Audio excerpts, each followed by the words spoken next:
السلام علیکم. پروگرام ہے زندگی بنام بندگی اور میں ہوں ڈاکٹر طاہر. پچھلے پروگرام میں ہم بات کر رہے تھے طلاق کے بارے میں، تو میں اپنی بات کو وہیں سے شروع کروں گا جہاں سے ختم کیا تھا. وہ یہ ہے کہ اگر شوہر عدت کے دوران چاہے تو اپنا طلاق کا فیصلہ واپس لے سکتا ہے. عدت کے دوران رجوع کرنے پر انہیں شادی کرنے کی دوبارہ ضرورت نہیں، دونوں میاں بیوی ہی تصور کیے جائیں گے.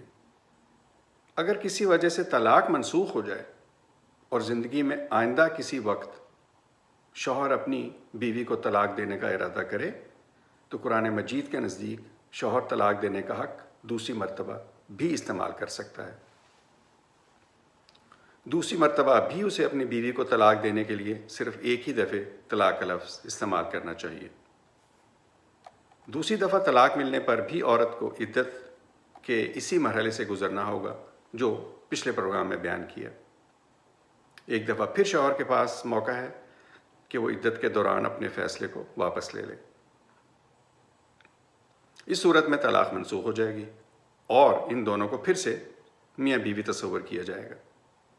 اگر بدقسمتی سے تیسری مرتبہ پھر یہی صورتحال پیدا ہوتی ہے کہ طلاق تک نوبت پہنچ جائے تو شوہر اس حق کو تیسری دفعہ بھی استعمال کر سکتا ہے اور طلاق کا لفظ ایک ہی مرتبہ کہے. تیسری طلاق کے بعد بیوی اس سے ہمیشہ کے لیے علیحدہ ہو جائے گی. اس عدت کے دوران شوہر کو اپنی بیوی کو گھر اور نان نفقہ دینا ہوگا، اگرچہ اس میں ان دونوں کا اکٹھے رہنا ضروری نہیں.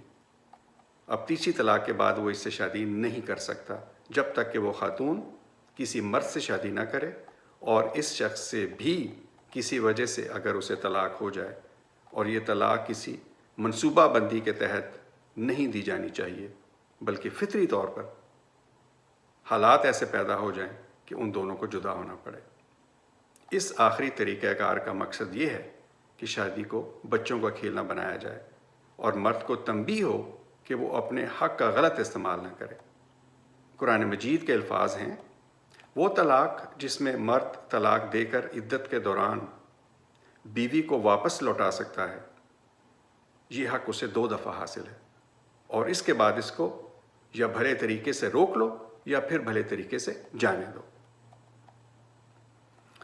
ان تفصیلات سے یہ بات واضح ہے کہ قرآن مجید ایک دفعہ طلاق کہنے کو کافی سمجھتا ہے، اور یہ بات واضح طور پر بیان کرتا ہے کہ شادی کے بندھن میں شوہر 3 دفعہ بیوی کو طلاق دے سکتا ہے. یہ قرآن میں کہیں سے بھی ثابت نہیں ہوتا کہ تینوں طلاقیں ایک ہی دفعہ دی جائیں. لہٰذا ان تفصیلات سے واضح ہے کہ ایک ہی وقت میں 3 طلاقیں دینا قرآن کی روح سے درست نہیں ہے. ایک موقع پر جب نبی صلی اللہ علیہ وآلہ وسلم کو معلوم ہوا کہ کسی آدمی نے اپنی بیوی کو یکے بعد دیگرے تینوں اکٹھی طلاقیں دے دی ہیں تو آپ صلی اللہ علیہ وسلم بہت ناراض ہوئے اور آپ نے فرمایا، کیا اللہ تعالیٰ کی کتاب کے ساتھ کھیلا جا رہا ہے جبکہ میں تمہارے درمیان موجود ہوں؟ اب 5واں سوال یہ اٹھتا ہے کہ غلط طریقے سے دی گئی طلاق سے کیسے نبرد آزما ہوا جائے. قرآن مجید کے نزدیک طلاق دینے کا یہی صحیح طریقہ ہے جو میں نے بیان کیا. بعض اوقات صورتحال ایسی ہو جاتی ہے کہ شوہر غلط طریقے سے طلاق دے دیتا ہے اور پھر صحیح طریقے کی خلاف ورزی کرنے کی وجہ سے اسے پچھتانا پڑتا ہے. انسان کی فطرت ایسی ہے کہ بعض اوقات وہ جذبات کی شدت میں بہہ کر اللہ تعالیٰ کے بتائے ہوئے راستے کی خلاف ورزی کر بیٹھتا ہے. یہ خلاف ورزی بالکل واضح ہے کہ شریعت کا حصہ نہیں ہوتی، یہ قانون کی خلاف ورزی کرنے کے مترادف ہے. اب یہ ملک کے قانون ساز اداروں کی ذمہ داری ہے کہ وہ اس طرح کے معاملات میں قانون سازی کریں. بعض اوقات اس طرح کے معاملات کو جج کی ثوابدید پر چھوڑ دیا جاتا ہے، اور بعض اوقات جج اس معاملے میں خود پارلیمان کے بنائے ہوئے قوانین پر عمل کرنے کا پابند ہوتا ہے. طلاق دینے کی مختلف صورتوں کو سامنے رکھتے ہوئے اس ضمن میں بالعموم 2 قسم کی خلاف ورزیاں یا انحرافات سامنے آتے ہیں. ایک یہ کہ کوئی شوہر حیض کے دوران اپنی بیوی کو طلاق دے دے، یا پھر طہر کے ان دنوں میں اسے طلاق دے جن میں اس نے اپنی بیوی سے جسمانی تعلق قائم کیا. اور دوسرا یہ کہ شوہر بیوی کو اکٹھی 3 طلاقیں دے دے۔ اب جہاں تک پہلی قسم کی خلاف ورزی کا تعلق ہے تو ایک اسلامی حکومت شوہر سے کہہ سکتی ہے کہ وہ اپنا فیصلہ واپس لے اور اس معاملے کو صحیح وقت پر صحیح طریقے سے آگے بڑھائے۔ نبی صلی اللہ علیہ وسلم کے زمانے میں عبداللہ ابن عمر رضی اللہ تعالیٰ عنہ نے اسی غلط طریقے سے اپنی بیوی کو طلاق دی تھی۔ جب آپ کو بتایا گیا کہ عبداللہ بن عمر رضی اللہ تعالیٰ عنہ نے حیض کے دوران اپنی بیوی کو طلاق دی ہے تو آپ صلی اللہ علیہ وسلم بہت ناراض ہوئے اور فرمایا، اس سے کہو اسے واپس اپنی طرف لوٹائے، یہاں تک کہ پاک ہو، پھر اسے حیض ہو، پھر پاک ہو، پھر تم اس کے بعد چاہو تو اسے روک لو اور چاہو تو چھونے سے پہلے طلاق دے دو۔ یہ وہ طریقہ ہے جس کا اللہ تعالیٰ نے حکم دیا ہے کہ اس طرح اپنی بیویوں کو طلاق دو۔ جہاں تک دوسری قسم کی خلاف ورزی کا تعلق ہے، یعنی اکٹھے 3 طلاقیں دینا، تو عربی زبان کی روح سے اس مسئلے کے 3 ممکنہ حل ہیں۔ پہلا یہ کہ شوہر عدالت سے رجوع کرے اور عدالت اس طریقے سے دی گئی طلاق کی قانونی حیثیت اس سے دریافت کرے۔ اگر شوہر یہ حلفاً گواہی دیتا ہے کہ اس نے 3 دفعے طلاق صرف غصے کے عالم میں دی تھی اور طلاق دینے کا اس کا اصلاً کوئی ارادہ نہیں تھا، یا اسے یہ معلوم تھا کہ طلاق دینے کا صحیح طریقہ ہی یہی ہے کہ 3 مرتبہ اکٹھی طلاق دی جائے، تو پھر اگر عدالت اس کے بیان سے مطمئن ہو جائے تو وہ میاں بیوی کو دوبارہ اکٹھے رہنے کا حکم دے سکتی ہے۔ دوسری صورت میں اگر شوہر یہ گواہی دیتا ہے کہ میں نے شعوری طور پر ایک ہی دفعے 3 طلاقیں دی ہیں اور اپنا 3 دفعے طلاق دینے کا حق ایک ہی دفعے استعمال کر دیا ہے، تو پھر بیوی اس سے ہمیشہ کے لیے علیحدہ ہو جائے گی۔ رکانہ ابن عبد یزید رضی اللہ تعالیٰ عنہ کے معاملے کا فیصلہ آپ صلی اللہ علیہ وسلم نے ایسے ہی کیا تھا، اور ان کی نیت کو ملحوظ رکھ کے فیصلہ کیا، نہ کہ ان کے الفاظ کو۔ روایتوں کو جمع کرنے سے واقعے کی جو صورت سامنے آتی ہے وہ یہ ہے کہ انہوں نے اپنی بیوی کو 3 اکٹھی طلاقیں دے دیں، پھر نادم ہوئے اور اپنا معاملہ حضور کی خدمت میں پیش کیا۔ آپ نے پوچھا طلاق کس طرح دی ہے؟ انہوں نے عرض کیا کہ ایک ہی وقت میں بیوی کو 3 طلاقیں دے بیٹھا ہوں۔ آپ نے فرمایا ارادہ کیا تھا؟ انہوں نے عرض کیا کہ ارادہ تو ایک ہی طلاق دینے کا تھا۔ آپ نے قسم دے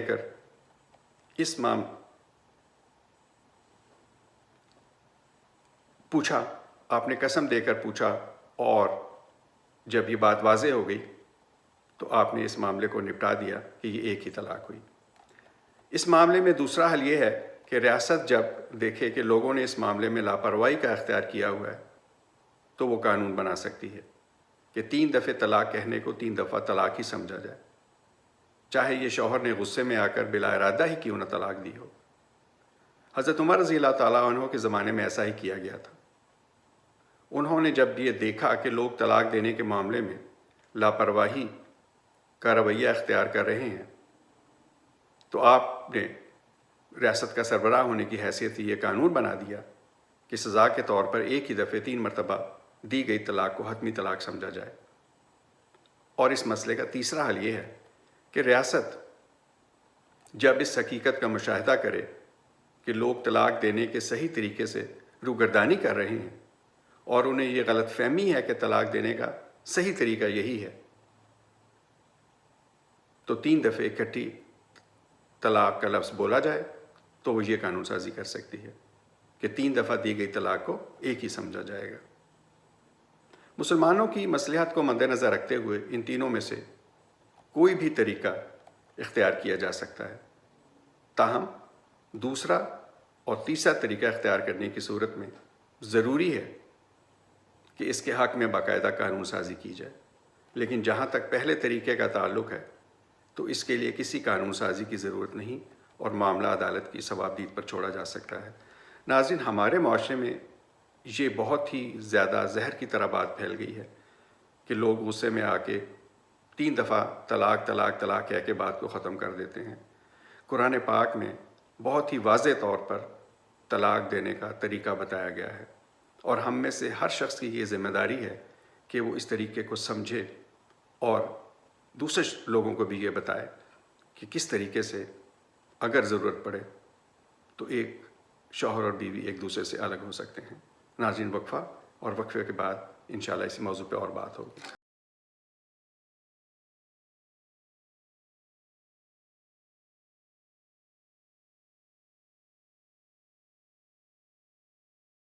ایک بار پھر حاضر ہوں۔ اب ہم بات کریں گے کہ طلاق کے بعد اولاد کی تحویل کے سلسلے میں جو مسائل پیدا ہوتے ہیں۔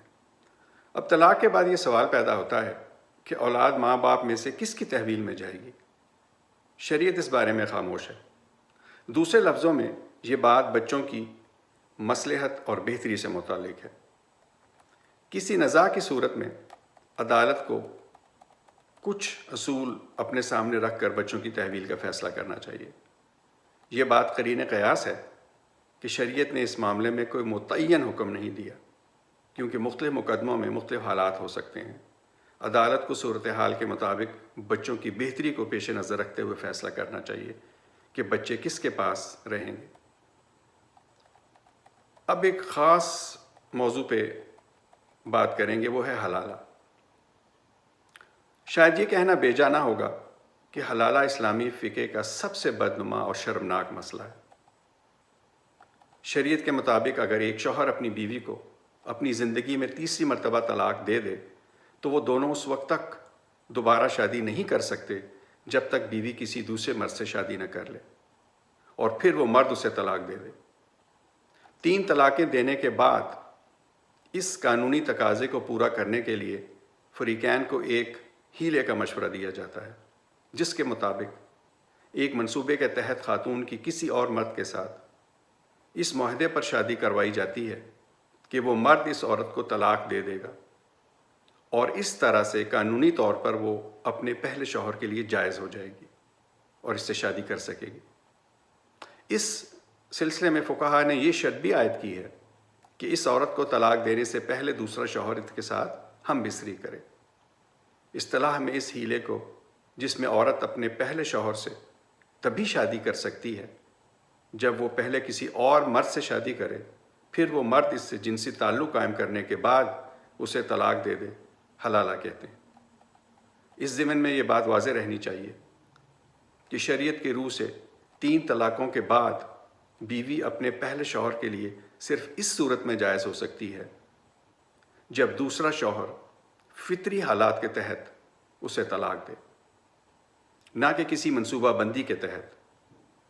اگر ایسا نہیں ہوتا بلکہ منصوبہ بندی کے تحت طلاق دی جاتی ہے تو یہ ایک ہیلہ ہے۔ یہ بات محتاج بیان نہیں ہے کہ اس طرح کے تمام ہیلے اسلامی قانون اور اس کی روح سے کھیلنے کے مترادف ہیں۔ نبی صلی اللہ علیہ وسلم کے ایک لطیف جملے کو نہ سمجھنے کی وجہ سے یہ غلط فہمی پیدا ہوئی۔ اگر حدیث کے اس متن کا جائزہ لیا جائے جس میں یہ جملہ بیان ہوا ہے تو یہ بات اظہر من الشمس ہو جاتی ہے کہ ایک خاتون نے صرف اس نیت سے ایک شخص سے شادی کی تھی تاکہ وہ پہلے شوہر سے دوبارہ شادی کرنے کے لیے قانوناً جائز ہو جائے۔ اس خاتون نے اپنے دوسرے شوہر سے اس جھوٹی بنیاد پر طلاق کا مطالبہ کیا کہ وہ نامرد ہے۔ جب آپ صلی اللہ علیہ وسلم کو اس عورت کی مکاری کا علم ہوا تو آپ نے اسے بہت سخت مگر لطیف انداز میں تنبیہ کی۔ آپ صلی اللہ علیہ وسلم نے فرمایا، دوسرے شوہر کے اس سے جنسی طور پر لذت اندوز ہونے کے بعد ہی اسے پہلے شوہر سے دوبارہ شادی کرنے کی اجازت مل سکتی ہے۔ یہ بات واضح ہے کہ نبی صلی اللہ علیہ وسلم کا یہ جملہ کسی شرط کو بیان نہیں کرتا جیسا کہ عام طور پر سمجھا گیا۔ آپ صلی اللہ علیہ وسلم کی مراد یہ تھی کہ چونکہ وہ خاتون یہ سمجھتی ہے اور جھوٹا تاثر دینا چاہتی ہے کہ اس کا دوسرا شوہر ہم بستری پر قادر نہیں ہے تو وہ اس سے اس صورت میں طلاق لے سکے گی اگر وہ اس سے ہم بستری کرے، جو کہ ظاہر ہے وہ نہیں کر سکتا، اس لیے کہ اس کی نگاہ میں تو وہ نامرد ہے۔ اس لطیف اسلوب کو سمجھنے کے لیے قرآن کی ایک آیت معاون ہو سکتی ہے۔ سورہ اعراف کی آیت 40 میں ارشاد باری تعالیٰ ہے کہ مغرور شخص صرف جنت میں اس صورت میں جا سکتا ہے جب اونٹ سوئی کے ناکے میں داخل ہو، دوسرے لفظوں میں جا ہی نہیں سکتا۔ یہ روایت بھی نبی صلی اللہ علیہ وسلم کے اسی اسلوب کو اختیار کرنے کی طرح ہے، اور اس خاتون کا طلاق کا مطالبہ ماننے کے لیے ایک ایسی شرط رکھ دی ہے جو کم از کم اس خاتون کی نگاہ میں ناممکن ہے، اس لیے کہ ایک شخص جو اس کے نزدیک نہ مرد ہے وہ کیسے ہم بستری پر قادر ہو سکتا ہے؟ چنانچہ اس حدیث سے اگر کوئی چیز اخذ کی جا سکتی ہے تو وہ حلالہ کی حرمت ہے، نہ کہ اس کا جواز۔ اس وجہ سے حلالہ کی ممانعت بالکل قطعی ہے، اور جو اس پر عمل کرتا ہے وہ گویا قانون کا مذاق اڑاتا ہے۔ حدیث کا متن اس طرح ہے۔ اکرمہ بیان کرتے ہیں کہ رفاع نے اپنی بیوی کو طلاق دی تو اس کے ساتھ عبد الرحمن بن زبیر قرظی نے نکاح کر لیا۔ سیدہ عائشہ بتاتی ہیں کہ وہ سبز دوپٹہ اوڑھے ہوئے ان کے پاس آئی اور ان سے شوہر کی شکایت کی اور اپنے جسم کے نیل دکھائے۔ عورتیں ایک دوسرے کی مدد کرتی ہیں۔ چنانچہ نبی صلی اللہ علیہ وسلم تشریف لائے تو سیدہ نے عرض کی، میں نے مسلمان عورت کے ساتھ جو دیکھا ہے وہ اس سے پہلے نہیں دیکھا، اس کی جلد تو اس کے دوپٹے سے زیادہ سبز ہو رہی ہے۔ اکرمہ کا بیان ہے کہ اس کے شوہر کو جب معلوم ہوا کہ وہ رسول اللہ صلی اللہ علیہ وسلم کی خدمت میں شکایت لے کر گئی ہے تو وہ بھی اپنے 2 بیٹوں کو ساتھ لے کر حاضر ہو گیا۔ شوہر کو دیکھ کر اس نے دوپٹے کا سرا ہاتھ میں پکڑ کر لٹکایا اور کہا، مجھے اس سے یہی شکایت ہے کہ اس کے پاس جو کچھ ہے وہ میرے لیے اس سے زیادہ کچھ نہیں۔ اس پر عبد الرحمن نے عرض کیا، خدا کی قسم یا رسول اللہ صلی اللہ علیہ وسلم، میں تو اس کے ساتھ وہی کرتا ہوں جو دباغت کرنے والے چمڑے کے ساتھ کرتا ہے۔ سچی بات تو یہ ہے کہ یہ سرکش ہو کر رفاع کے پاس واپس جانا چاہتی ہے۔ رسول اللہ صلی اللہ علیہ وسلم نے یہ سنا تو فرمایا، یہ بات ہے تو تم رفاع کے لیے ہرگز حلال نہیں ہو جب تک عبد الرحمن تم سے لطف اندوز نہ ہو لے۔ پھر آپ صلی اللہ علیہ وسلم نے عبد الرحمن کے بیٹوں کو دیکھ کر پوچھا، یہ تمہارے بیٹے ہیں؟ اس نے اسبات میں جواب دیا۔ آپ صلی اللہ علیہ وسلم نے فرمایا، تم اس طرح کے جھوٹ بولتی ہو، باخدا یہ تو عبد الرحمن کے ساتھ اس سے بھی زیادہ ملتے ہیں جتنا کوئی کوا دوسرے کوے سے ملتا ہے۔ اس تفصیل سے واضح ہے کہ حضور صلی اللہ علیہ وسلم کا اس کی بیوی کو شوہر کے ساتھ ہم بستری کرنے کو کہنے کا مقصد حلالہ کو جائز قرار دینا نہیں تھا جیسا کہ اس حدیث سے سمجھا گیا، بلکہ اس عورت کے جھوٹ کو فاش کرنا تھا جو وہ اپنے شوہر کے بارے میں بے بنیاد الزام لگا کر کہ وہ ایک نامرد ہے طلاق لینا چاہ رہی تھی۔ اب ہم دیکھتے ہیں کہ میاں اور بیوی کے درمیان صنفی تعلق کی حدود کیا ہیں۔ میاں اور بیوی کے درمیان جنسی تعلق کے بارے میں بہت سارے ابہام پائے جاتے ہیں۔ ضرورت اس بات کی ہے کہ اس مسئلے کو قرآن پاک کی روشنی میں سمجھا جائے۔ قرآن مجید میں اس معاملے میں 3 باتوں سے منع فرمایا ہے۔ ایک یہ کہ حیض کے دوران جنسی تعلق نہ ہو، دوسرا اینل سیکس نہ ہو، اور تیسرا اورل سیکس نہ ہو۔ درجے بالا پابندیاں جو میں نے بیان کی یہ اس آیت میں بیان ہوئی ہیں۔ سورۃ البقرہ کی آیت ہے 222، اور وہ آپ صلی اللہ علیہ وسلم سے حیض کے بارے میں پوچھتے ہیں، آپ کہہ دیجئے کہ یہ ناپاکی ہے، تو عورتوں سے حیض کے دنوں میں علیحدہ رہو اور ان کے قریب نہ جاؤ یہاں تک کہ وہ پاک ہو جائیں۔ تو جب وہ پاک ہو جائیں تو ان کے پاس وہاں سے آؤ جہاں سے اللہ تعالیٰ نے تمہیں حکم دیا ہے۔ بے شک اللہ تعالیٰ توبہ کرنے والوں کو پسند کرتا ہے اور پاک لوگوں سے محبت کرتا ہے۔ اس آیت سے یہ معلوم ہوا کہ ان 3 پابندیوں کے علاوہ ہر چیز کو میاں بیوی کے ذوق اور خواہش پر چھوڑ دیا گیا ہے۔ اس معاملے میں انہیں جو آزادی حاصل ہے وہ اس آیت میں بیان کی گئی ہے۔ سورۃ بقرہ آیت 223، تمہاری بیویاں تمہاری کھیتی ہیں تو اپنی کھیتی کے پاس آؤ جس طرح سے چاہو اور اپنے لیے آگے بڑھاؤ، اور جان رکھو کہ تم اللہ تعالیٰ سے ملنے والے ہو اور مومنوں کو خوشخبری دے دو۔ آیت کا یہ حصہ فَاتُوا حَرَثَکُمْ أَنَّىٰ شِئْتُمْ، پس آؤ اپنی کھیتی میں جس طرح سے تم چاہو، اس کی آزادی کی طرف اشارہ کر رہا ہے جس کی ایک آدمی کو اپنے بیوی کے قریب آنے کے لیے اجازت دی گئی ہے۔ یہ بالکل اس طرح سے ہے کہ جس طرح ایک کسان اپنی کھیتی میں جانے کی مکمل اجازت پاتا ہے، اسی طرح شوہر کو بھی مذکورہ بالا پابندیوں کے علاوہ اپنی بیوی کے پاس جانے کے لیے ہر طرح کی آزادی حاصل ہے۔ اس میں بیک وقت 2 باتوں کی طرف اشارہ ہے۔ ایک تو اس آزادی بے تکلفی خود مختاری کی طرف جو ایک باغ یا کھیت کے مالک کو اپنے باغ یا کھیت کے معاملے میں حاصل ہوتی ہے، اور دوسری اس پابندی، ذمہ داری اور احتیاط کی طرف جو ایک باغ یا کھیت والا اپنے باغ یا کھیت کے معاملے میں ملحوظ رکھتا ہے۔ اس دوسری چیز کی طرف حرسو کا لفظ اشارہ کر رہا ہے، اور پہلی چیز کی طرف انا شئتم کے الفاظ، وہ آزادی اور یہ پابندی یہ دونوں چیزیں مل کر اس رویے کو متعین کرتی ہیں جو ایک شوہر کو بیوی کے معاملے میں اختیار کرنا چاہیے۔ ناظرین، آج کے پروگرام کا وقت یہاں ختم ہوتا ہے۔ اسی بات کو میں انشاءاللہ اگلے پروگرام میں بھی جاری رکھوں گا۔ آئندہ بھی ہمارے ساتھ شریک ہوں۔ اللہ حافظ، خوش رہیں اور دوسروں کو خوش رکھیں۔